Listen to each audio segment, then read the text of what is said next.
قرآن خوانی ہو رہی ہے اور یہ 10واں ہو رہا ہے اور یہ 40واں ہو رہا ہے اور یہ برسی ہو رہی ہے، ان کا کوئی ثبوت نہیں ہے کتاب و سنت کے اندر، یہ بدعت ہو گئی۔ تو اسی طریقے سے بدعات ہیں۔ البتہ یہ ہے اب اسی طریقے سے ہمارے ہاں ایک نئی رسم چلی ہے، آپ یوم پیدائش منا رہے ہیں، سالگرہ کر رہے ہیں، یہ مغرب سے آئی ہوئی ہماری رسمیں ہیں، یہ کوئی صحابہ کرام سے حضور سے تو ثابت نہیں ہے۔ تو ان چیزوں کے اندر بچنا چاہیے ان سے۔ البتہ یہ ہے کہ ایک ہے کہ جو سائنس کی ڈیولپمنٹ سے ہے، اب کوئی کہتے ہیں صاحب پھر آپ ریل گاڑی میں سفر کیوں کرتے ہیں، وہ تو صحابہ کے اور حضور کے، یہ سائنس کی ترقی سے جو چیزیں آئی ہیں یہ بالکل دوسری چیزیں ہیں،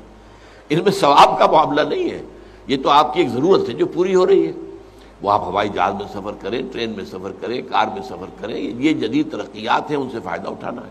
اور ان کو استعمال کرنا ہے، تو یہ اور بات ہے۔ لیکن دین میں کوئی نئی چیز جو حضور اور صحابہ سے ثابت نہ ہو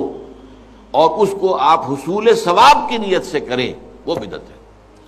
اب جیسے مثلاً حضرت عمر رضی اللہ تعالیٰ عنہ نے اپنے قدم کو بدعت قرار دیا۔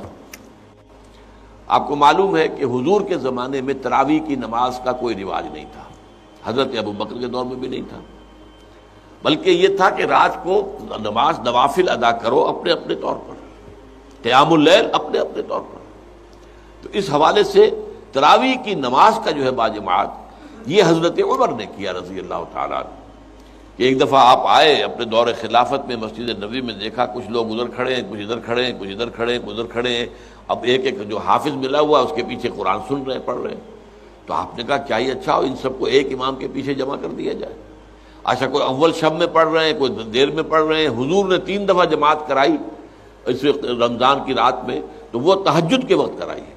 وہ عشاء کے ساتھ نہیں، جو ہم تراویح کہتے ہیں کہ عشاء کے ساتھ ہی 20 رکعت ہم پڑھتے ہیں، یا اہل حدیث حضرات 8 رکعتیں پڑھتے ہیں، تو اس لیے کہ حضور نے تو صرف تہجد کی جگہ پر پڑھائی، تہجد کی 8 رکعتیں ہوتی تھی حضور کی، تو 8 رکعتیں آپ نے پڑھائی۔ لیکن یہ ہے کہ پھر حضرت عمر نے یہ فیصلہ کیا کہ اس طرح کر دیا جائے، اور اس کے بعد یہ ہوا کہ ایک امام ہے، سب لوگ سن رہے ہیں۔ اس کے بعد ایک دن کہیں آئے حضرت عمر، داخل ہوئے، دیکھا کہ ایک امام کے پیچھے پوری مسجد بھری ہوئی ہے، جماعت ہے، ہو رہی ہے، اور آپ نے کہا نعم البدعۃ ھذہ، یہ ایک اچھی بدعت ہے جو ہم نے شروع کی ہے۔ تو اس سے بدعت حسنہ کا لفظ عام طور پر لوگ لے لیتے ہیں، لیکن یہ واضح رہے کہ یہ حق جو ہے یہ خلیفۃ المسلمین کو تو حاصل تھا، یہ نہیں ہے کہ ہر شخص اس طرح کی نئی بدعت ایجاد کر لے اور کہے یہ بھی اچھی بدعت ہے، بدعت حسنہ ہے۔ اگر ہم اذان سے پہلے یہ پڑھ دیتے ہیں، درود پڑھ دیتے ہیں، تو کیا برائی ہے اس میں؟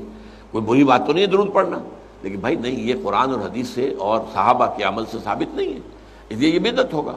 اس لیے جو چیز جو ہے اس طرح کی، لیکن حضرت عمر رضی اللہ تعالیٰ عنہ یا کسی اور خلیفہ راشد کا کوئی فیصلہ ہو اور وہ گویا کہ پرانے طریقے میں کسی چیز کا اضافہ ہو رہا ہو، تو وہ ایک علیحدہ بات ہے۔ لیکن ان کے بعد کیونکہ اس میں یہ ما انا علیہ و اصحابی،